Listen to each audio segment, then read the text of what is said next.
عليها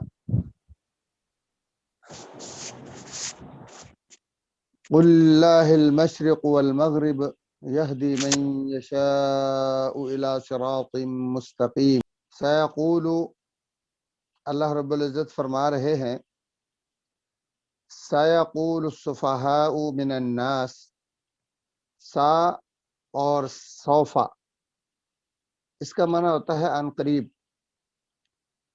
یقول کہیں گے عن قریب کہیں گے السفہاء بے وقوف جاہل نادان من الناس لوگوں میں سے عن قریب بے وقوف نادان لوگ کہیں گے ما ولاہم عن قبلتہم التی کانوا علیہا ما کس نے واللہم ان کو پھیر دیا ہے عن قبلتہم ان کے قبلے سے التی کانوا علیہا جس قبلہ پر وہ کاربند تھے. آواز آ رہی ہے ساتھیوں؟ جی ہاں شیخ آ رہی ہے شیخ. اوکے. تو اللہ رب العزت نے یہاں فرمایا ہے یہودیوں کے بارے میں اور منافقین کے بارے میں کہ جب اللہ تبارک تعالی نبی مکرم صلی اللہ علیہ وآلہ وسلم کی دلی خواہش اور دلی تڑپ کے مطابق وہی قبلہ عطا کرے گا امت محمد صلی اللہ علیہ وآلہ وسلم کو جو ابراہیم علیہ السلام کا گزر چکا ہے،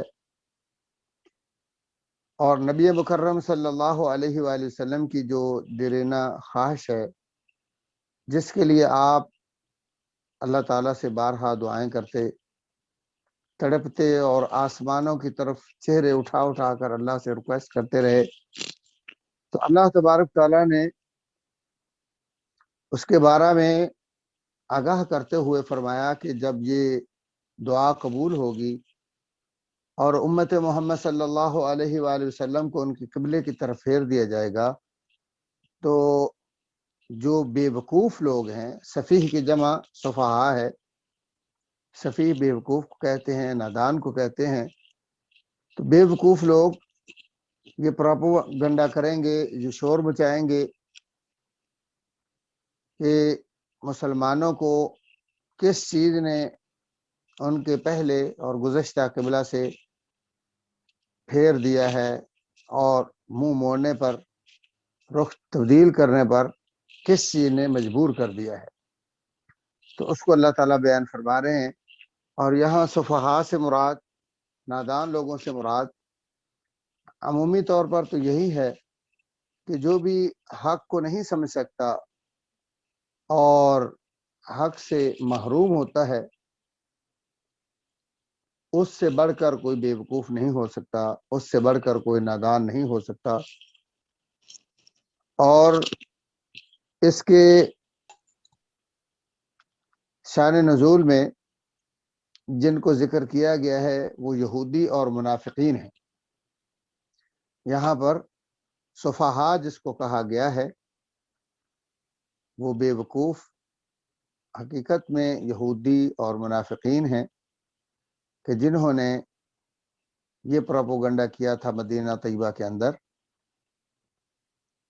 تو اللہ رب العزت نے اللہ کے رسول صلی اللہ علیہ وآلہ وسلم اور آپ کے اوپر ایمان لانے والے تمام تر مسلمانوں کو آگاہ کرتے ہوئے فرمایا کہ سیقول السفہاء من الناس، عن قریب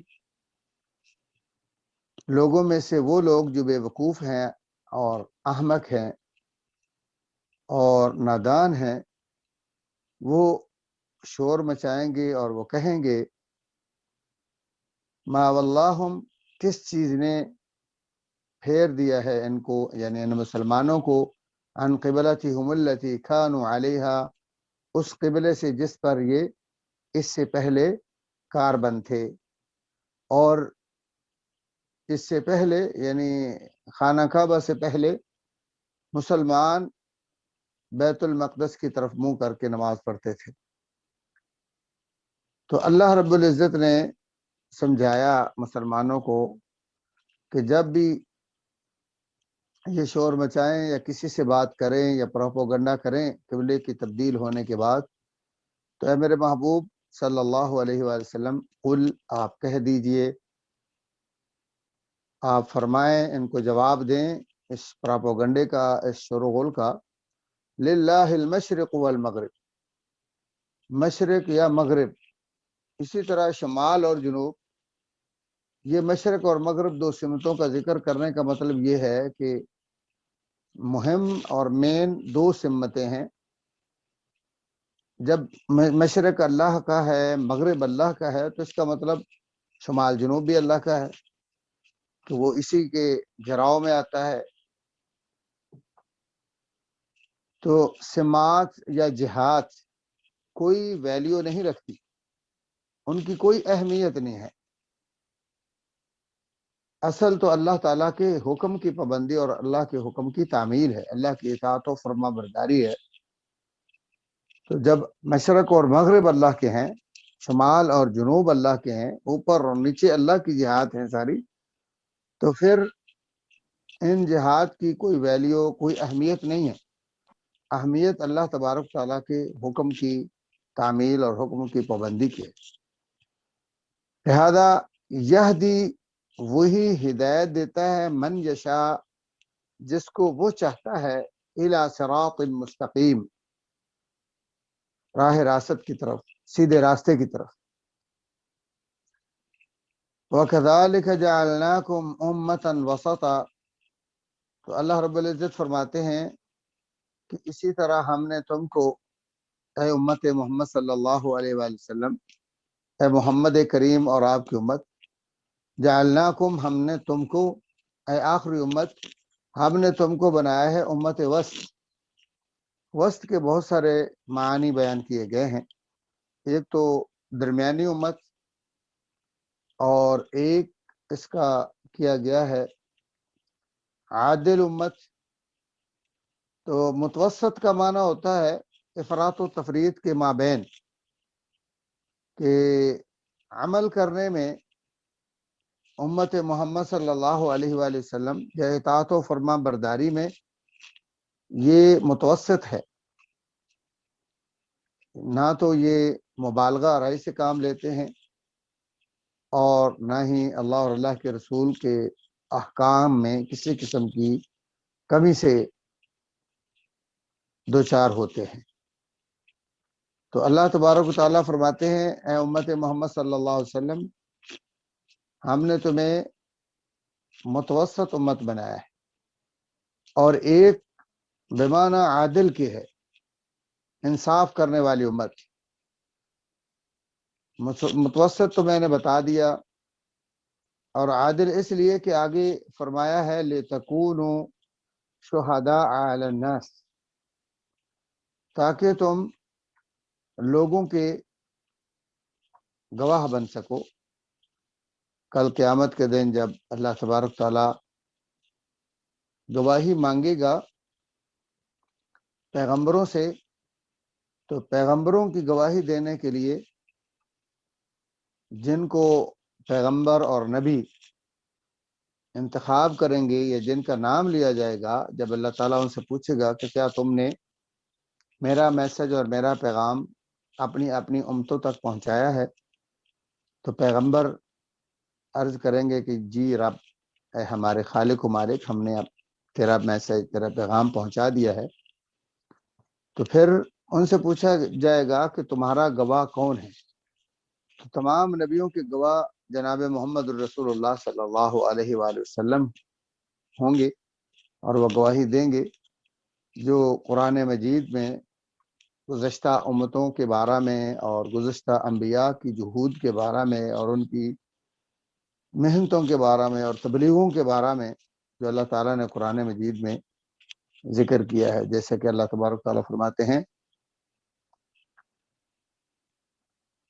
نحن نقص علیک احسن القصص، کہ ہم نے اس قرآن مجید میں گزشتہ امتوں کے، گزشتہ پیغمبروں کے اور ان کی کاوشوں کے، ان کی جہود کے قصے بیان کیے ہیں، اور یہ بھی فرمایا وَتِلْكَ الْأَمْثَالُ نَضْرِبُهَا لِلنَّاسِ۔ تو اس بنیاد پر محمد الرسول اللہ صلی اللہ علیہ وآلہ وسلم انبیاء کے گواہ ہوں گے، اور پیغمبروں کے بعد نبی علیہ الصلاۃ والسلام کی جو رسالت و نبوت کی گواہی ہے وہ یہ امت دے گی۔ تو اس لیے وسطاً کا ایک معنی عادل ہے، کہ ظاہر بات ہے جو گواہی دے رہا ہے اس کو عادل ہونا چاہیے، ظالم کی گواہی قبول نہیں۔ تو اللہ تبارک تعالیٰ فرماتے ہیں وَكَذَلِكَ جَعَلْنَاكُمْ أُمَّةً وَسَطًا، اسی لیے ہم نے، یا اسی طرح ہم نے تمہیں متوسط یا عادل امت بنایا ہے۔ اور ایک معنی وسط کا شاندار اور بہترین کیا گیا ہے، کہ جتنی بھی امتیں صفحہ ہستی پر ہو چکی ہیں، گزر چکی ہیں، ان سب سے افضل امت، سب سے شاندار امت ہم نے تم کو بنایا ہے، تاکہ تم گواہ ہو علی الناس، لوگوں پر، وَيَكُونَ الرَّسُولُ عَلَيْكُمْ شَهِيدًا، اور پیارے پیغمبر جناب محمد الرسول اللہ صلی اللہ علیہ وآلہ وسلم تمہارے گواہ ہوں، یا تم پر گواہ ہوں۔ اور پھر اللہ تعالیٰ فرماتے ہیں وَمَا جَعَلْنَا الْقِبْلَةَ الَّتِي كُنْتَ عَلَيْهَا، اور ہم نے نہیں بنایا القبلہ التی کنت علیہا، اس قبلے کو جس پر آپ عرصہ دراز تک کاربند رہے، الا لنعلم، مگر اس لیے کہ ہم جان لیں، من یتبع الرسول، کہ کون ہے جو رسول کا تابع دار بنتا ہے، کون ہے جو رسول صلی اللہ علیہ وسلم کی تابع داری اور اطاعت فرما برداری کرتا ہے، ممن ینقلب علی عقبیہ، ان میں سے جو اپنی ایڑیوں کے بل پھر جاتا ہے۔ تو یہاں پر جو اللہ تبارک و تعالیٰ نے امت محمد صلی اللہ علیہ وآلہ وسلم کو عرصہ دراز تک پہلے بیت المقدس کی طرف متوجہ رکھا، اور حکم دیا کہ وہ نمازیں اس طرف منہ کر کے پڑھیں، اور پھر مکہ کا سارا زمانہ 13 سال تک بیت المقدس کی طرف منہ کر کے نماز پڑھوائی، پھر 16 یا 17 مہینے تک مدینہ طیبہ میں بھی آنے کے بعد، ہجرت کے بعد، خانہ کعبہ کی بجائے بیت المقدس کی طرف نمازیں پڑھتے رہے، اور یہی قبلہ رہا۔ تو ایک اسلام کا طویل عرصہ اس بیت المقدس کو قبلہ بنانے کا یہاں مقصد بیان کیا گیا ہے، کہ جب اتنی دیر قبلہ اس کو رکھنے کے بعد ہم بذریعہ پیغمبر حکم دیں گے قبلے کی تبدیلی کا، تو اس وقت پتہ چل جائے گا کہ کون سے لوگ اللہ کے محبوب کی ہر بات کو ماننے کے لیے ہم وقت تیار رہتے ہیں۔ ظاہر بات ہے کہ انسان جب کسی چیز سے مانوس ہو جاتا ہے، اس کو جب یکدم تبدیلی کا حکم دیا جاتا ہے، اس کو چھوڑنے کا اور دوسری کو اختیار کرنے کا، تو پھر اس کے ایمان کا اندازہ ہوتا ہے۔ تو اللہ تعالیٰ نے اس غرض کو بیان کیا کہ وما جعلنا القبلۃ التی کنت علیہا، ہم نے گزشتہ قبلے کو اس مقصد کے لیے مقرر فرمایا تھا تاکہ ہم جان لیں، لنعلم، ہمیں پتہ چل جائے، من یتبع الرسول، کہ کون سچا تابع دار ہے رسول صلی اللہ علیہ وآلہ وسلم کا، من ینقلب علی عقبیہ، اور کون ہے جو اپنی ایڑیوں پر پھر جاتا ہے۔ وَإِنْ كَانَتْ، اور اگرچہ تھا، لَكَبِيرَةً، یہ قبلے سے بدل جانا بڑا بوجھل، بڑا بھاری، بڑا کام ہے، إِلَّا عَلَى الَّذِينَ هَدَى اللَّهُ، مگر ان لوگوں پر نرم ہے، آسان ہے، هَدَى اللَّهُ، جن کو اللہ تبارک و تعالیٰ نے ہدایت عطا فرمائی، جن کو توفیق دی، ان کے لیے یہ قبلے کی تبدیلی بوجھل نہیں ہے، ثقیل نہیں ہے، بھاری نہیں ہے، مشکل نہیں ہے۔ وما كان الله ليضيع ایمانکم، اور نہیں ہے اللہ تعالیٰ لیضیع ایمانکم، تاکہ تمہارے ایمانوں کو ضائع کر دے.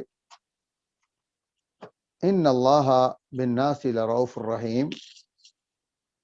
یہاں ایک بات ذہن میں رکھیں، وما كان اللہ لیضیع ایمانکم، یہاں ایمان بمعنی نماز ہے.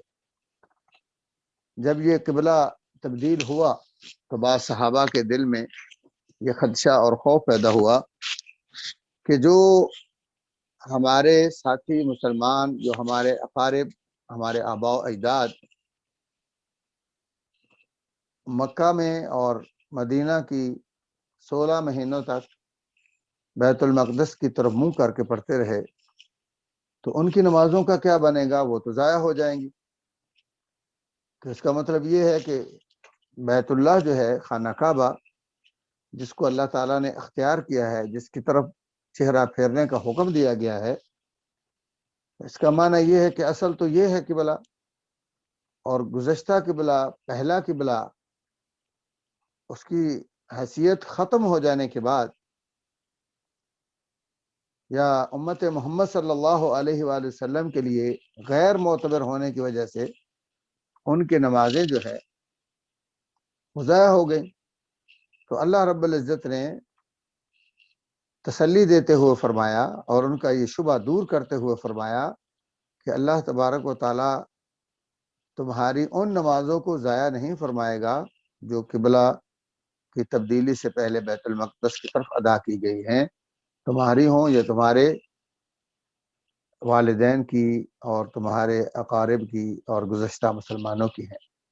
ان اللہ بالناس لرؤوف الرحیم. بلا شبہ اللہ تبارک تعالیٰ لوگوں کے ساتھ انتہائی شفیق اور مہربان ہے. یعنی اللہ تبارک تعالیٰ کیسے ضائع کر سکتا ہے جب وہ اپنے بندوں سے پیار اور محبت کرتا ہے، اور یہ اس کی رحمت کا تقاضا ہے کہ وہ ان کی ہر محنت کا معاوضہ اور عوض جو ہے وہ ان کو عطا کرے. قد نرى تقلب وجهك في السماء. تو اللہ رب العزت فرماتے ہیں کہ یقیناً بلا شبہ ہم دیکھ رہے ہیں تقلب وجهك في السماء، آپ کے چہرے انور کا بار بار اٹھنا آسمانوں کی طرف. تقلب کا معنی ہوتا ہے بار بار کسی چیز کو پھیرنا، اسی سے قلب ہے، بڑے کاف کے ساتھ، نقطوں والے کاف کے ساتھ. قلب کو قلب اس لیے کہا جاتا ہے کہ اس کی حالت سیکنڈوں میں کہاں سے کہاں ہو جاتی ہے، اس کی کیفیت تبدیل ہوتی ہے. کبھی خوش ہے تو کبھی فوری طور پر اس میں خیال دوسرا آتا ہے تو غمگین ہو جاتا ہے، غم زدہ ہو جاتا ہے. ابھی کوئی فیصلہ اس کے دل میں ہوتا ہے تو یکدم دل کا فیصلہ تبدیل ہو جاتا ہے. تو اس لیے تقلب کا معنی کیا ہوتا ہے؟ کروٹوں کو بدلنا، کالا بازی کھانا. لیکن یہاں پر اللہ تبارک و تعالیٰ نے تقلب وجہ کا، آپ کے چہرے کا پھرنا، بار بار اٹھنا، فی السماء آسمانوں کی طرف یا آسمان کی طرف. یاد رکھیں فی کا بمعنی عام طور پر میں ہوتا ہے، لیکن اس اور معنوں میں بھی بمعنی علا بھی آتا ہے اور الا بھی آتا ہے. تو یہاں پر جو معنی فی کا ہے، فی السماء یعنی الی السماء، آسمان کی طرف آپ کا چہرہ اٹھنا. اللہ تعالیٰ فرماتے ہیں کہ ہم نے دیکھ لیا ہے، فَلَنُوَلِّيَنَّكَ قِبْلَةً تَرْضَاهَا. تو اللہ تعالیٰ فرماتے ہیں ان قریب ہم آپ کو ایسے قبلے کی طرف پھرنے کا حکم دیں گے، ترضاها، جو آپ کی خواہش ہے، جو آپ کی مرضی ہے، جو آپ کی پسند ہے. فول وجهك شطر المسجد الحرام، چنانچہ آپ اپنے چہرہ انور کو مسجد حرام کی طرف پھیر لیں. شطر کا معنی طرف. اپنے چہرے انور کو مسجد حرام کی طرف موڑ لیں یا پھیر لیں.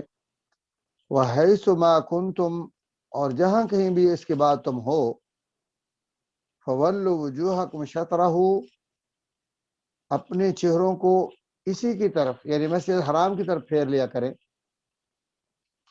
ایک تو اس وقت حکم دیا گیا، اور پھر عام طور پر تمام تر جہاد کو منسوخ کرتے ہوئے اللہ تبارک تعالیٰ نے نماز کی ادائیگی کے لیے فرمایا کہ جہاں بھی ہو، دنیا کے کسی کونے میں بھی ہو، اپنے چہروں کو کس کی طرف پھیر لیا کریں؟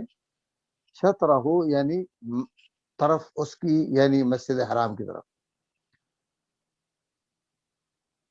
اور یہاں پر تحویل قبلہ اور قبلے کی تبدیلی کے احکامات اللہ تعالیٰ نے نازل فرمائے ہیں ان آیات میں، کیونکہ رسول اللہ صلی اللہ علیہ وآلہ وسلم مکہ مکرمہ سے یہ خواہش رکھتے تھے، اور آپ اللہ تعالیٰ سے دعائیں کر رہے تھے کہ یا اللہ میرا وہی قبلہ ہو جو ابراہیم علیہ السلام کا ہے، کیونکہ اللہ تعالیٰ نے ابراہیم علیہ السلام کو حکم دیا تھا اذ یرفع ابراہیم القواعد من البیت و اسماعیل، کہ ابراہیم اور اسماعیل دونوں نے مل کے اس کعبہ کو تعمیر فرمایا ہے. اور اسی کے بارے میں اللہ تعالیٰ فرماتے ہیں ان اول بیت وضع للناس للذی ببکہ، کہ اصل جو قبلہ ہے، کعبہ ہے، وہ مکہ میں موجود خانہ کعبہ بیت اللہ ہے. مکہ میں رہتے ہوئے رسول اللہ صلی اللہ علیہ وآلہ وسلم اپنی دل کی خواہش کو اس کو پورا کرنے کے لیے اس طرح کرتے کہ آپ قبلے کی، خانہ کعبہ کی اس جانب کھڑے ہوتے کہ کعبہ بھی سامنے ہوتا اور آپ کا چہرہ انور بیت المقدس کی طرف بھی ہو جاتا. لیکن مدینہ میں آنے کے بعد یہ ممکن نہیں تھا، بالکل برعکس ہو گیا تھا. اگر بیت اللہ کی طرف، خانہ کعبہ کی طرف چہرہ پھیرتے ہیں تو بیت المقدس کی طرف جو ہے وہ آپ کی پیٹھ کا رخ ہوتا ہے، پیچھا ہوتا ہے.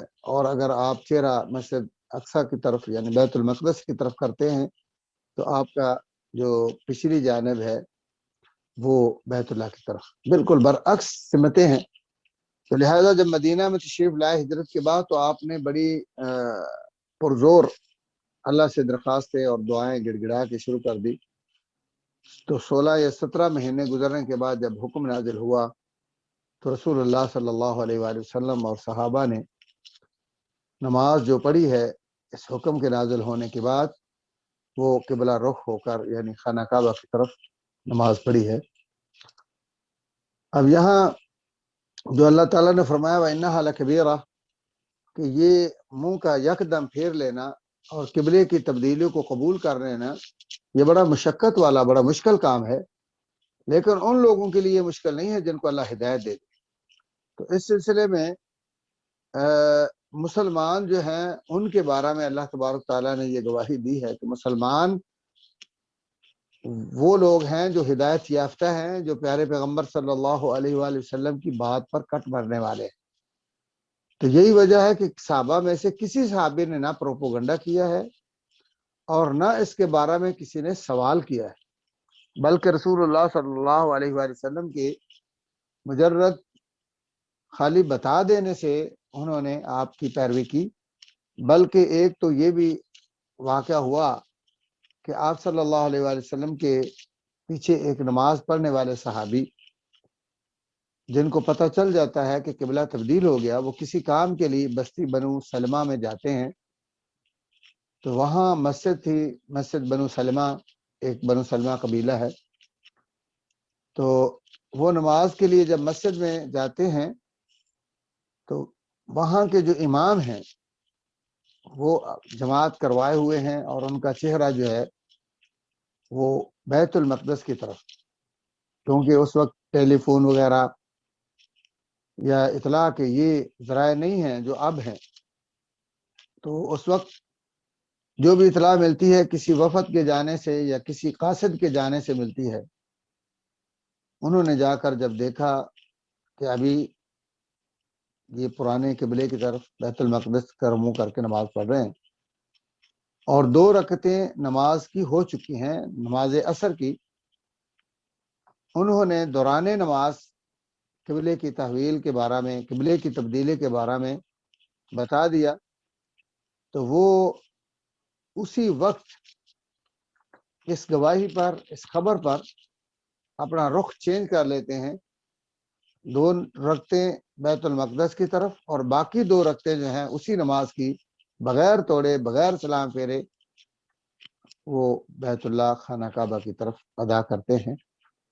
اور امام جو ہے، ظاہر بات ہے کہ آپ اگر اس طرح منہ کر کے نماز پڑھ رہے ہیں، امام آپ کے سامنے کھڑا ہے، جب آپ بالکل برعکس کریں گے تو مقتدی آگے چلے جائیں گے اور امام پیچھے رہ جائے گا، تو وہ اس نماز کو، صفوں کو چیرتے ہوئے کراس کر کے دوسری طرف سامنے صحابہ کے جاتے ہیں اور خانہ کعبہ کی طرف منہ کر لیتے ہیں۔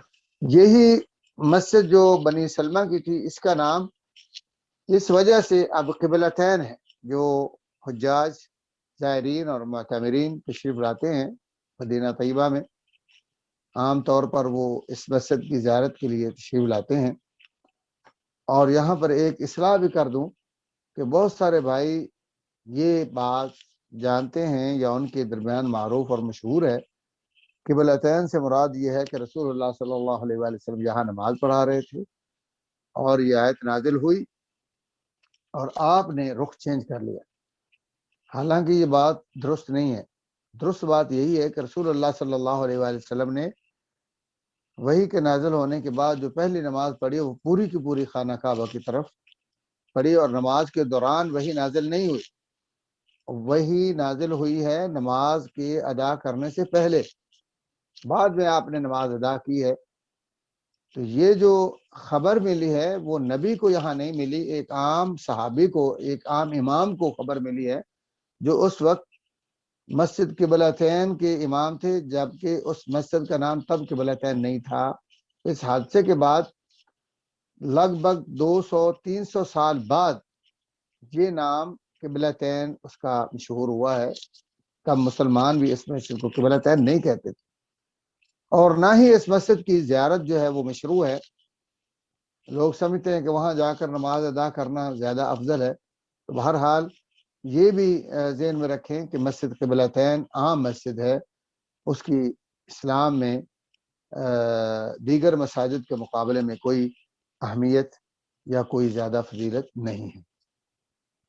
تو اللہ تعالیٰ فرماتے ہیں وَحَيْثُ مَا كُنْتُمْ فَوَلُّوا وُجُوهَكُمْ شَطْرَهُ، اب دنیا میں کہیں بھی اگر تم ہو تو نماز کے وقت چہرے اس مسجد حرام کی طرف پھیر لیا کریں۔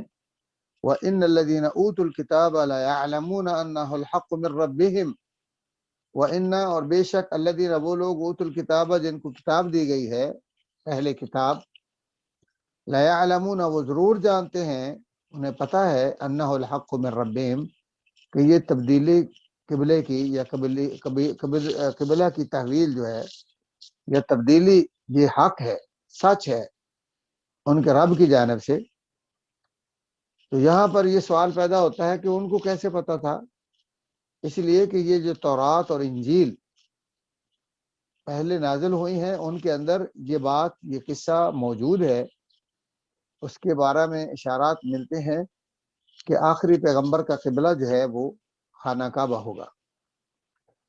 وَمَا اللَّهُ بِغَافِلٍ عَمَّا يَعْمَلُونَ، اور اللہ تبارک و تعالیٰ غافل نہیں ہے، بے خبر نہیں ہے اس سے جو یہ اہل کتاب ساز باز کرتے ہیں یا پروپوگنڈا کر رہے ہیں یا اسلام کی دشمنی پر تلے ہوئے ہیں۔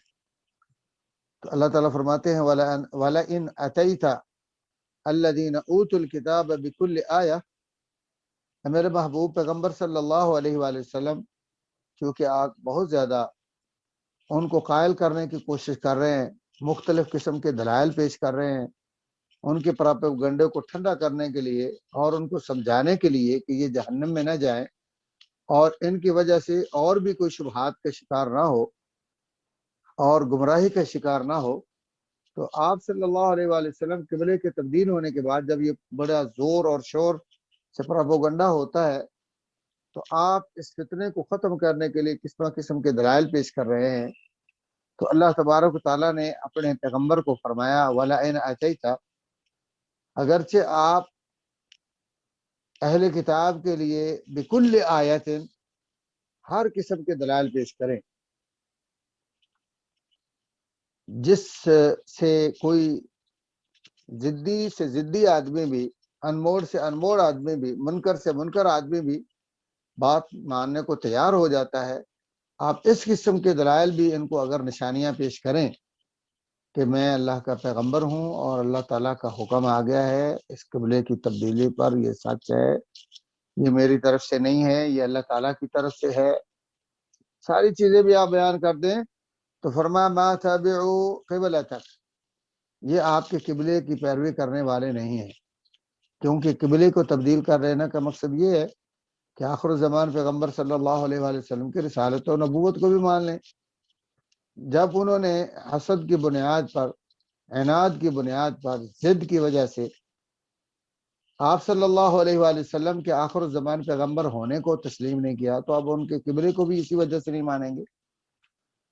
اور فرمایا وما انت بتابع قبلتهم، اور نہ ہی آپ پیروی کرنے والے ہیں ان یہود و نصارہ کے قبلے کی، اہل کتاب کے قبلے کی آپ بھی اتباع کرنے والے نہیں ہیں۔ اس کی وجہ یہ ہے کہ وہ تو عناد اور ضد کی وجہ سے نہیں مانتے، لیکن آپ اس لیے نہیں مانیں گے کہ آپ کو اللہ کا حکم آ چکا ہے، آپ اللہ کی وحی کے منکر نہیں ہو سکتے۔ جب اللہ کا حکم آئے گا تو آپ لازمی طور پر اللہ کے حکم کی اتباع کریں گے۔ اور پھر فرمایا وما بعضهم بتابع قبلۃ بعض، اور نہ ہی یہ جو اہل کتاب ہیں ایک دوسرے کے قبلے کی پیروی کرنے والے ہیں، کیونکہ جو یہودی تھے وہ بیت المقدس میں صخرہ، بیت المقدس جگہ ہے جس کو اپنا قبلہ مانتے ہیں، جبکہ جو عیسائی ہیں وہ بھی اہل کتاب ہیں، وہ اس صخرہ کو اپنا قبلہ نہیں مانتے بلکہ وہ بیت المقدس کی شرقی جانب کو اپنا قبلہ مانتے ہیں۔ تو اللہ تبارک و تعالیٰ نے نشاندہی فرما دی کہ یہ جو اہل کتاب ہیں یہ آپس میں ایک دوسرے کے بھی مخالف ہیں، ان کا بھی قبلہ ایک نہیں ہے۔ تو اسی لیے فرمایا کہ وما بعضهم بتابع قبلۃ بعض، اور فرمایا والا ان اتبعت اهواءهم من بعد ما جاءك من العلم انك اذا لمن الظالمین، فرمایا اور اگر خدا نخواستہ آپ صلی اللہ علیہ وسلم، آپ نے یا آپ کی امت نے، طبعا اللہ کے نبی کو جب مخاطب کیا گیا ہے تو اس کا مطلب یہ ہے کہ آپ کی اتباع میں آپ کی امت بھی آتی ہے، کہ اگر خدا نخواستہ آپ پیروی کر لیں اہواءہم، ان کی خواہشات کی، اہل کتاب کی، ان کی پیروی کر لیں، من بعد ما جاءک من العلم، واضح وحی کا علم آ جانے کے بعد، آپ کو پتہ لگ جانے کے بعد کہ اب اس کے بعد پہلا قبلہ کینسل ہو چکا ہے، منسوخ ہو چکا ہے، اور اللہ کا حکم خانہ کعبہ کے لیے، بیت اللہ کے لیے، مسجد حرام کے لیے آ چکا ہے، اور اس علم کے باوجود اگر آپ نے ان کی خواہشات کی پیروی کر لی، انک اذن لمن الظالمین، تو آپ ضرور ظالموں میں سے ہو جائیں گے۔ تو اللہ تعالیٰ فرماتے ہیں الذین آتیناہم الکتاب، وہ لوگ جن کو ہم نے کتاب عطا کی ہے، یعنی یہود و نصارہ، یعرفونہ کما یعرفون ابناءہم،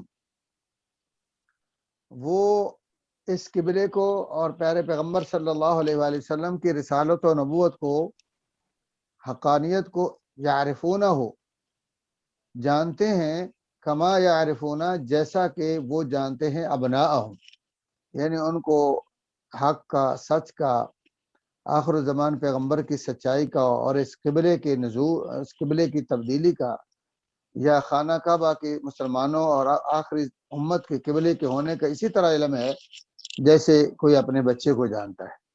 آپ دیکھ لیں کہ ایک ماں، ایک باپ اپنے بیٹی اور بیٹے کے بارے میں، خصوصاً یہاں ابنا کا ذکر کیا گیا ہے کہ جس کے خد و خال سے، شکل سے وہ اچھی طرح واقف ہوتے ہیں، تو یہ اتنی پیاری اللہ تعالیٰ نے مثال بیان کی ہے کہ جیسے کوئی اپنے بیٹوں کو جانتا ہے، اس طرح محمد الرسول اللہ صلی اللہ علیہ وآلہ وسلم کے رسالت و نبوت اور آپ کے قبلے کو یا اس کی سچائی کو، اس کی حقانیت کو یہ جانتے ہیں یہود و نصارہ اہل کتاب۔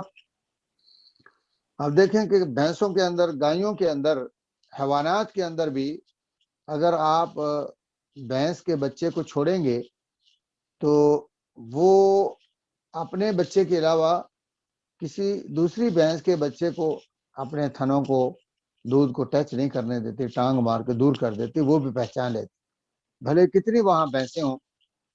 تو اس لیے اللہ تعالیٰ نے یہ مثال دی ہے کہ شبہ نہیں تھا، ان کو شک نہیں تھا، وہ اچھی طرح جانتے تھے رسول اللہ صلی اللہ علیہ وسلم کو اور آپ کی رسالت و نبوت کو اور آپ کے اس قبلے کی تحویل کے بارے میں، لیکن انہوں نے کیوں نہیں مانا؟ فرمایا وَإِنَّ فَرِيقًا مِّنْهُمْ لَيَكْتُمُونَ الْحَقَّ وَهُمْ يَعْلَمُونَ، بلا شبہ ایک گروہ ان میں سے ضرور چھپاتے ہیں حق کو، وَهُمْ يَعْلَمُونَ، حالانکہ وہ حق کو جانتے ہیں۔ الحق من ربک، حق سچ جو ہے وہ صرف تیرے رب کی طرف سے ہو سکتا ہے۔ ان لوگوں کی خواہشات سے، ان کے بنانے سے، ان کے پیش کرنے سے، ان کی ملمہ سازی سے، ان کے پراپوگنڈے سے، ان کے زیادہ ہونے سے، ان کے زور لگانے سے، ان کے نعرے مارنے سے حق نہیں ہو سکتا۔ حق ہوگا صرف اور صرف تیرے رب کی جانب سے۔ فلا تکونن من الممترین، سو آپ ہرگز ان لوگوں میں نہ ہوں جو شک شبہ کرنے والے ہیں۔ اللہ تبارک تعالیٰ سے دعا ہے کہ اللہ تعالیٰ ہم سب کو حق کے آ جانے کے بعد، حق کا علم ہو جانے کے بعد، حق سیکھنے کے بعد اس پر عمل کی توفیق عطا فرمائے۔ ابھی کسی کا کوئی سوال ہو تو وہ پوچھ سکتا ہے۔ قبلتین، مسجد قبلتین کا نام مسجد سلمہ تھا شیخ صاحب؟ مسجد بنو سلمہ، مسجد کیونکہ بنو سلمہ، جی، کیونکہ یہاں یہ بنو سلمہ کی بستی تھی جی، تو اسی کی طرف اس کی نسبت تھی۔ مدینہ میں 16 مہینے یا 17 مہینے تک بیت المقدس کا قبلہ تھا۔ آپ 16 یا 17 کا سوال آ گیا ہمارے امتحان میں کہ مدینے میں جی، تو اس وقت ہم کنفیوژن میں رہیں گے، 16 یا 17؟ اصل میں مختلف روایتیں ہیں، اس لمٹ جو مدت ہے اس کو پورا 16 اور 17 تقریباً، یعنی نہ وہ پورے 16 ہیں نہ پورے 17 ہیں، لہٰذا 16 17 دونوں ہیں، لیکن عام طور پر غلبے کے طور پر اس کو 17 مہینے ہی کہا جاتا ہے۔ یہودیوں کا قبلہ صخرہ، زخرہ، صخرہ، صخرہ، صخرہ، جی، تا سواد خا اور عیسائیوں کا جو ہے وہ شرقی جانب، شرقی جانب، بیت جانب المقدس کی شرقی جانب عیسائی اس کو قبلہ مانتے ہیں، اور یہودی صخرہ جو ہے بیت المقدس کے اندر ایک چٹان ہے اسی کو مانتے ہیں۔ جزاک اللہ خیر۔ اور کسی بھائی کا سوال ہو بھائی؟ ترجمے اور شرح کے حوالے سے بھی اگر آپ کا کوئی ہو، یعنی سمجھنے کے حوالے سے کوئی چیز وضاحت چاہتے ہیں یا آپ کو اسلوب میں کوئی تبدیلی چاہیے، وہ بھی ممکن ہے، ایسی کوئی بات نہیں ہے، کیونکہ ہم آپ بھائیوں کے لیے، آپ بہنوں کے لیے یعنی سمجھانا مقصود ہوتا ہے، یہ نہیں ہے کہ ہم کوئی اپنے لیے، اگر جس طریقے سے آپ کو اچھی طرح سمجھ آتی ہے ہم اس کے لیے بالکل ریڈی ہیں۔ ماشاء اللہ بہت بہترین سمجھ میں آ رہی ہے، ماشاء اللہ بہت بہترین یہ طریقہ ہے، اللہ کا شکر ہے آپ کو سمجھ میں آ جاتے ہیں، اللہ آپ کے علم میں اضافہ۔ آمین آمین، اللہ ہم سب کو سمجھنے کی اور اس پر عمل کی توفیق عطا فرمائے انشاءاللہ۔ آج کی پہلی آیت نمبر کیا تھی شیخ صاحب؟ سورہ بقرہ کی کون سی آیت سے ابتدا کی ہے؟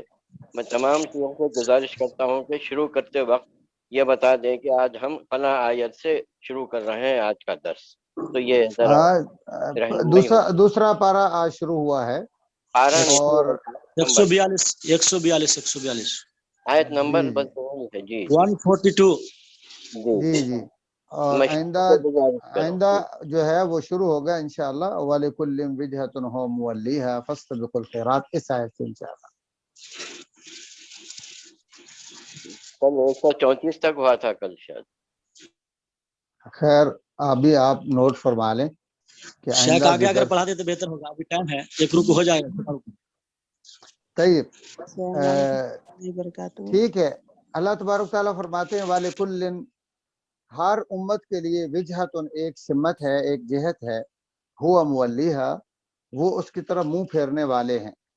یعنی اس سے پہلے جتنی بھی امتیں ہیں ان کو جو قبلہ ملا ہے وہ اپنی اپنی جہت کی طرف منہ پھیرنے والا ہے.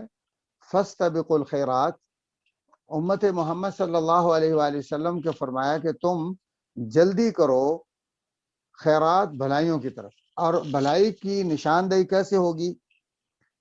یہاں یہ بعض لوگ ترجمہ کرتے ہیں یہ سمجھتے ہیں کہ جہاں کوئی لگا ٹھیک لگا، یہ نہیں. اس کا مطلب یہ ہے کہ فاستبقوا الخیرات ہمیں یہ کہا گیا کہ آپ جو امت ہے امت محمد صلی اللہ علیہ وآلہ وسلم تم جلدی کرو بھلائیوں کی طرف. اور بھلائی کی نشاندہی کون کرے گا؟ وہ وہی کرے گی. اللہ تعالیٰ کا پیغام اور اللہ کا حکم کرے گا. تو چونکہ اللہ کا حکم پیارے پیغمبر جناب محمد الرسول اللہ صلی اللہ علیہ وآلہ وسلم کی رسالت و نبوت کو اختیار کرنے کا ہے، اور اس سے پہلے جتنی بھی رسالت و نبوت ہے ان کتابوں کو منسوخ کر چکا ہے. اگرچہ ہم مانتے ہیں ان کتابوں کو، ہمارا ایمان ہے تمام آسمانی کتابوں پر اور تمام پیغمبروں پر ہمارا ایمان ہے، یہ ہمارے جو ایمان کے ارکان ہیں ان میں شامل ہے. لیکن حکم وہ ہوگا خیر اور بھلائی جو آخری حکم ہے جو رسول اللہ صلی اللہ علیہ وسلم پر نازل ہوا، قرآن مجید، اور اسی کے ساتھ ساتھ رسول اللہ صلی اللہ علیہ وسلم کی سنت. تو لہذا فرمایا ہر ایک کے لیے ایک خاص سمت ہے، جہت ہے جس کی طرف وہ منہ موڑنے والے ہیں، منہ پھیرنے والے ہیں. فاستبقوا الخیرات تم سب کے سب بھلائیوں کی طرف جلدی کرو. اینما تکونوا یأتی بکم اللہ جمیعا کہ کوئی کہاں بھی ہو، تم جہاں بھی ہو، اللہ تعالیٰ تم سب کو اکٹھا کرے گا، لائے گا. ان اللہ علی کل شیء قدیر بلا شبہ اللہ تعالیٰ ہر چیز پر قادر ہے. یعنی جہاد اہم شیء نہیں ہے، نہ ہی سمت مہم ہے. یہ اگر ہم نے سمت کو انتخاب یا منتخب کیا ہے تو یہ کس وجہ سے کیا ہے؟ اللہ کے حکم کی بدولت، اللہ کی اطاعت کی وجہ سے. وَمِنْ حَيْثُ خَرَجْتَ فَوَلِّ وَجْهَكَ شَطْرَ الْمَسْجِدِ الْحَرَامِ اور جہاں سے بھی آپ نکلیں، جس طرف سے بھی آئیں، تو آپ اپنے چہرے انور کو شطر المسجد الحرام میں سے حرام کی طرف موڑیں. وَإِنَّهُ لَلْحَقُّ مِنْ رَبِّكَ اور بلا شبہ یہی حق سچ ہے تیرے رب کی طرف سے. وَمَا اللَّهُ بِغَافِلٍ عَمَّا تَعْمَلُونَ اور اللہ تعالیٰ تمہارے اعمال سے بے خبر یا غافل نہیں ہے. تو میرا خیال ابھی اتنا ہی کافی ہے. انشاءاللہ آئندہ اگر آپ چاہتے ہیں تو میں اضافہ کر دوں گا. شاخیہ اس کا جو وَلِكُلٍّ وِجْهَةٌ هُوَ مُوَلِّيهَا ہے، اس کا ذرا تشریح کریں گے. ہر ایک کے لیے ایک سمت مقرر ہے، کیا مطلب اس کا؟ کہ اللہ تبارک تعالیٰ نے جو بھی امت بھیجی ہے اس کو من مرضی پر نہیں چھوڑا، اس کے لیے ایک سمت مقرر کی. اسی طرح یعنی جب امت محمد صلی اللہ علیہ وسلم کی باری آئی تو اس کے لیے بھی پہلے ایک سمت تھی، پھر اللہ تعالیٰ نے اس کو کینسل کیا، منسوخ کر کے آخر میں خانہ کعبہ کو سمت بنایا. اب جو اللہ کا حکم ہے یعنی اس کو امت محمد صلی اللہ علیہ وسلم فالو کر رہی ہے، جبکہ اس سے پہلے جو امتیں ہیں جو ان کا پہلا قبلہ ہے جس کی طرف وہ منہ کر رہے ہیں وہ منسوخ شدہ ہے اور وہ اس پر راضی ہیں. اور ان کا یہ خوش ہونا یعنی منسوخ شدہ چیز پر اللہ کے حکم کی تعمیل نہ کرتے ہوئے یہ خیر نہیں ہے، یہ بھلائی نہیں ہے. اگرچہ وہ خوش ہیں کہ ہمارا چہرہ اپنی سمت ہے اور ہم اپنی ڈگڈگی بجا رہے ہیں یا اپنی ایک الگ تھلگ جو ہے وہ پہچان برقرار رکھے ہوئے ہیں، تو یہ ان کے لیے بھلا نہیں ہے بلکہ ان کے لیے نقصان دہ چیز ہے. اور یہ پیچھے جو بیان ہو چکا ہے کہ وہ آپ کے قبلے کی اتباع نہیں کریں گے اور آپ ان کے قبلے کی. اب وہاں پر بھی یہی ذکر کیا گیا ہے کہ وہ ضد کی وجہ سے آپ کی پیروی نہیں کریں گے اور آپ اللہ کے حکم کی وجہ سے ان کی پیروی کرنے والے نہیں ہیں. اور یہ بھی مراد ہے کہ جو اس سے پہلے جب تک ان کے قبلے کو تبدیل نہیں کیا گیا ان کی اس حیثیت کو یا ان کی عبادات کو جو ہے وہ تسلیم کیا جائے گا, ان کو رائے گاہ نہیں کیا جائے گا. اگر آپ مان جاتے ہیں تو پچھلی جہاد جو ان کی پہلے حکم کی تعمیل تھی وہ بھی اللہ تعالیٰ قبول فرمائے گا اور اس کا بھی ان کو اجر ثواب ملے گا. یعنی اب ڈبل ثواب ملے گا ان کو.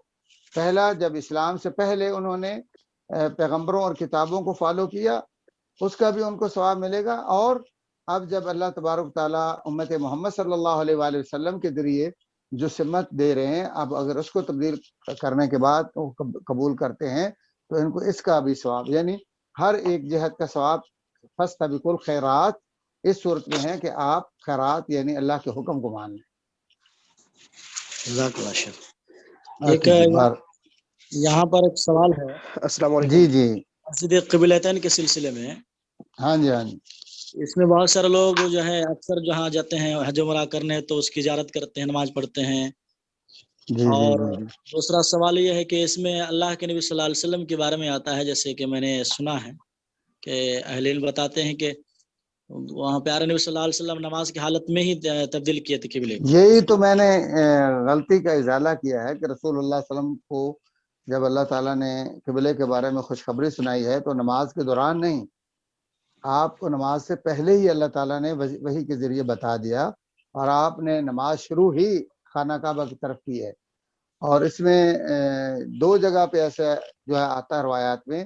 ایک یہ ہے کہ قبلہ تبدیل جو لوگ نماز پڑھ رہے تھے ان کے پاس جو میسج آیا ہے وہ اس مسجد بنی سلمہ میں آیا ہے, اور ایک ہے مسجد قباء کے بارے میں. اور بعض شراح نے لکھا ہے, بعض مفسرین نے لکھا ہے کہ دو جگہ پر یہ میسج گیا ہے. اللہ کے رسول صلی اللہ علیہ وسلم نے مسجد نبوی میں نماز پڑھائی, اور ایک میں یہ بھی آتا ہے کہ آپ یعنی مسجد قباء میں تھے. البتہ اس مسجد کا تو ذکر آتا ہی نہیں ہے کہ یہاں رسول اللہ صلی اللہ علیہ وسلم نماز پڑھ رہے. تو پکی بات ہے کہ وہاں ایک عام امام تھا صحابہ میں سے جس کو میسج ملا ہے دوران نماز, اور وہ بھی ایک صحابی نے آ کے جس نے اللہ کے رسول صلی اللہ علیہ وسلم کے پیچھے نماز پڑھی اور جس کو پتہ چل گیا ہے. جی, تو مسجد قباء میں اللہ کے نماز نہیں پڑھائے تھے. اس میں ایک روایت آتی ہے لیکن جو سکہ روایت ہے وہ یہی ہے کہ آپ مسجد نبوی میں نماز پڑھا رہے ہیں اور یہاں پیغام پہنچا ہے. جی جی. مسجد قبلتین کے سلسلے میں جیسے اکثر لوگ حج عمرہ کرنے جاتے ہیں اس میں نماز. یہ 3 مسجدوں کی فضیلت صرف ذکر ہوئی ہے. آپ نے فرمایا کہ مسجد حرام, مسجد نبوی اور مسجد اقصی, یہ فرمایا لا تشد الرحال الا الى 3 من المساجد. 3 مسجدوں کی طرف سفر زیارت کا سفر باعث اجر و ثواب ہے, اور آپ نے اس کے علاوہ باقی ہر چیز کی طرف عبادت کی غرض سے سفر کرنے سے منع فرمایا. ان میں مسجد قبلتین بھی عام مساجد میں اللہ تعالیٰ فرماتے ہیں ان المساجد للہ فلا تدعوا مع اللہ احدا. آپ کے گاؤں کی مسجد, آپ کے شہروں کی مسجد, اور انڈیا, پاکستان اور بنگلہ دیش, امریکہ, برطانیہ کی مساجد, اور یہ مسجد مدینہ کے اندر جو قبلتین ہے یہ اللہ کے گھروں میں سے ایک گھر ہے. سب کا ایک جیسا اجر اور ثواب ہے, اس میں کوئی ذرہ برابر بھی اضافہ نہیں ہے. صرف 3 مسجدیں ہیں جو فضیلت کی حامل ہیں, مسجد حرام خانہ کعبہ اور مسجد نبوی صلی اللہ علیہ وسلم اور مسجد اقصی. مسجد حرام میں 1,00,000 کا ثواب, مسجد نبوی میں 1,000 کا, اور مسجد اقصی میں 500 کا. باقی یہاں اگر آپ نماز پڑھتے ہیں تو اس کو وہی عام نارمل نماز کا ثواب ملے گا, جماعت کے ساتھ 27 گنا, اور اکیلے پڑھیں گے تو وہی ایک نماز کا. جزاک اللہ شیخ. شیخ اس بات کی کوئی دلیل ہے شیخ کہ جو ہے نماز کے دوران نہیں, نبی کریم صلی اللہ علیہ وسلم کو نماز سے پہلے ہی وہی آ گئی تھی قبلہ منتقل کرنے کی, اسی کوئی دلیل ہے آپ کے پاس؟ ہاں, اس کی جو واقعہ پورا ہے نا, آپ اس کو پڑھیں گے تو یہ سارا وہاں بیان ہے. یہ ایک غلط فہمی ہے, اور واقعہ باقاعدہ ہے کہ صحابی آئے ہیں, کسی کام کے لیے آئے ہیں, اور انہوں نے آ کر پیغام دیا ہے. بلکہ یہ کہا ہے کہ یہ اپنے ایمان کی گواہی, اشہد اللہ الہ الا اللہ وحدہ لا شریک لہ واشہد ان محمدًا رسول اللہ واشہد ان قبلۃ قد حولت, اور اسی طرح کے الفاظ ہیں کہ میں گواہی دیتا ہوں کہ قبلہ تبدیل ہو چکا ہے. ہم نے یہ سنا لفظ کہ انہوں نے، نبی صلی اللہ علیہ وسلم کو وہی نماز کے دوران میں وہی آئی نہیں اور یہ غلط ہے، یہ صحیح نہیں، صحیح نہیں ہے، یہ دوران نماز نہیں ہوتی اس کو رد کرنے کے لیے کوئی دلیل- باقی بارے جی۔ میں رد کرنے اس کو دلیل آپ بتائیں۔ تو آپ نے سنا بات کر رہے ہیں نا، آپ نے کون سی دلیل دی ہے؟ دلیل دے تو میں رد کرتا ہوں۔ نہیں وہ قبلتین ہے نا، تبدیل ہو گیا ہاں تو میں بتا رہا ہوں نا آپ کو کہ قبلہ نبی تین، صلی اللہ علیہ وسلم اب دیکھتے سنیں تھے اوپر اوپر دیکھتے ایک رد سنیں، قبلہ تین کا مفہوم یہ ہے، یعنی جو لوگ عام طور پر سمجھتے ہیں وہ مسجد جہاں دو قبلے، یہ سمجھتے ہیں آپ، تو بیت اللہ کے اندر بھی دو قبلے رہے 13 سال تک، 13 سال، اور پہلے آپ بیت المقدس کی طرف منہ کر کے پڑھتے رہے اور بعد میں کدھر کیا، خانہ کعبہ، اور پھر 17 مہینے تک تمام مساجد جتنی بھی ہیں ان میں پہلے کون سا قبلہ ہے؟ بیت المقدس ہے، اور پھر 17 مہینے کے بعد یہ قبلہ، اس کا مطلب ساری مسجدیں قبلہ تین بن گئی نا، دو قبلے تو ہر مسجد میں ثابت ہو گئے، ہوئے کہ نہیں ہوئے بھائی صاحب؟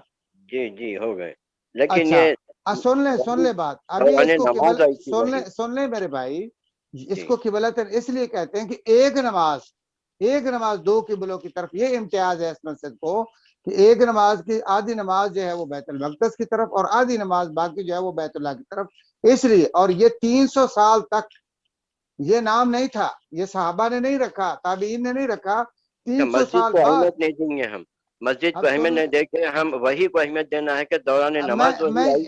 میں یہی کہہ رہا ہوں آپ کو کہ یہ دوران وہی دوران نماز نہیں نازل ہوئی، یہ ایک غلط فہمی ہے جو مشہور ہوگی، بڑے بڑے علماء بھی یہی جو نہیں توجہ کرتے ہیں یا دھیان نہیں دیتے تو وہ بھی یہ کہہ جاتے ہیں، اور ہمیں بھی یہی سنایا گیا تھا پہلے پاکستان کے اندر، یہاں آنے کے بعد جب ہم یہاں پہنچے مدینہ میں تعلیم حاصل کی یا مسجد نبوی میں ہماری ڈیوٹی تھی تو ہمیں اس بات کا علم ہوا، اور ابھی آپ اپنی دلیل جو ہے وہ دیں تو میں اس کا رد کرتا ہوں، دلیل تو کوئی نہیں ہے آپ کی، آپ تو سنی سنائی بات کر رہے ہیں نا، سنائی بات کر رہے ہیں نا بھائی صاحب، آپ کہہ رہے ہیں رد کریں تو دلیل دیں، تو یہ سنی سنائی بات ہے، غلط ہے۔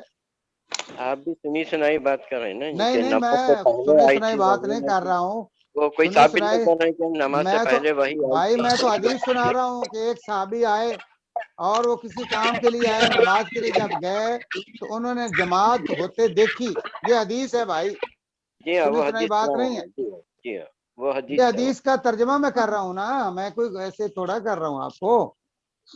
السلام علیکم ورحمۃ اللہ۔ تفسیر ابن کثیر پڑھنے اچھا بولیے۔ دیکھیے، ہاں پڑھیں آپ ابن کثیر پڑھیں، اور جو بھی تفسیر سادی پڑھ لیں، کوئی بھی تفسیر آپ اٹھا کے پڑھیں آپ کو مل جائے گا انشاءاللہ۔ جزاک اللہ شیخ، یہ کہ مسجد قباء کے بارے میں بعض سوال ہے کہ مسجد قباء کی کیا فضیلت ہے؟ مسجد قباء کے بارے میں یہ ہے کہ رسول اللہ صلی اللہ علیہ وآلہ وسلم جب ہجرت کر کے تشریف لائے سب سے پہلے آپ نے یہ مسجد تعمیر فرمائی ہے، 13-14 دن وہاں آپ نے قیام کیا، اور آپ کے اس مسجد کا ذکر اللہ تعالیٰ نے قرآن مجید میں فرمایا لمسجد اسس علی التقوی، یہ مسجد وہ ہے جس کی بنیاد اساس تقوی پر رکھی گئی ہے، اور پھر رسول اللہ صلی اللہ علیہ وآلہ وسلم آپ مدینہ تشریف لائے اور مسجد نبوی تعمیر کی، لیکن آپ نے اس کو چھوڑا نہیں، ہر ہفتے کے دن آپ جاتے اور کبھی پیدل کبھی سوار ہو کے اور وہاں جا کے نماز ادا کرتے تھے، اور آپ نے فرمایا کہ جو بھی اپنے گھر سے وضو کر کے اس نیت سے وضو کرے کہ میں نے مسجد قباء میں نماز ادا کرنی ہے 2 نفل 2 رکعت، تو یا زیادہ یا تھوڑے، تو اس کو اللہ تعالیٰ عمرے کا ثواب عطا فرمائے گا۔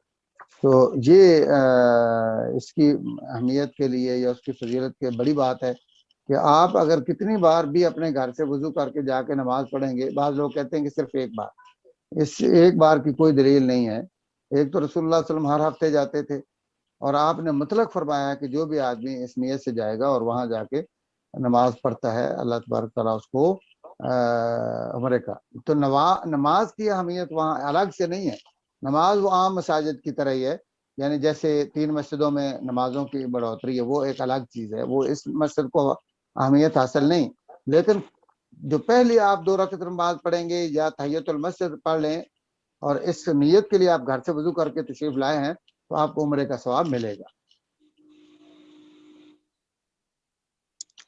جی جزاک اللہ شیخ، تو عمرے کے بارے میں اوکے، جزاک اللہ، بہت شکریہ۔ جی عمرے کا ثواب ملتا ہے، السلام جی علیکم بالکل۔ ورحمۃ اللہ۔ وعلیکم رضوان بھائی السلام. اور دوسرے ایک بزرگ جو پیچھے سے سوال کر رہے ہیں، ان کو چاہیے کہ دوسروں کا بھی خیال رکھیں، وقت کا بھی خیال رکھیں. پیچھے سے 2-3 دفعہ سوال کی آواز آئی ہے لیکن وہ دب گئی ہے، تو اس وجہ سے دوسروں ہاں کا بھی خیال رکھیں. اللہ جزائے خیر عطا فرمائے.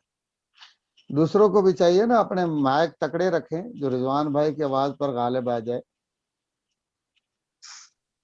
بالکل. ہر سمرا ایک نوری، آپ جو ہے کچھ سوال کرنا چاہتے ہیں کیا؟ 2 بار آپ مائک کا اوپن کرے تھے، میں آف کری ہوں کیونکہ آواز آپ کے بیک گراؤنڈ سے بہت زیادہ آ رہی تھی. سمرا نورین، آپ سے بول رہی ہوں.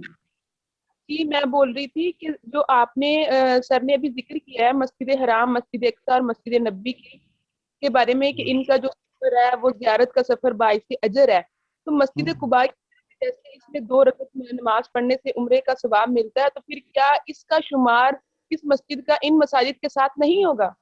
جی اس لیے کہ اس کا حکم الگ ہے، اس کی حیثیت بھی الگ ہے، کیونکہ آپ نے اس کو سفر کی اجازت نہیں دی.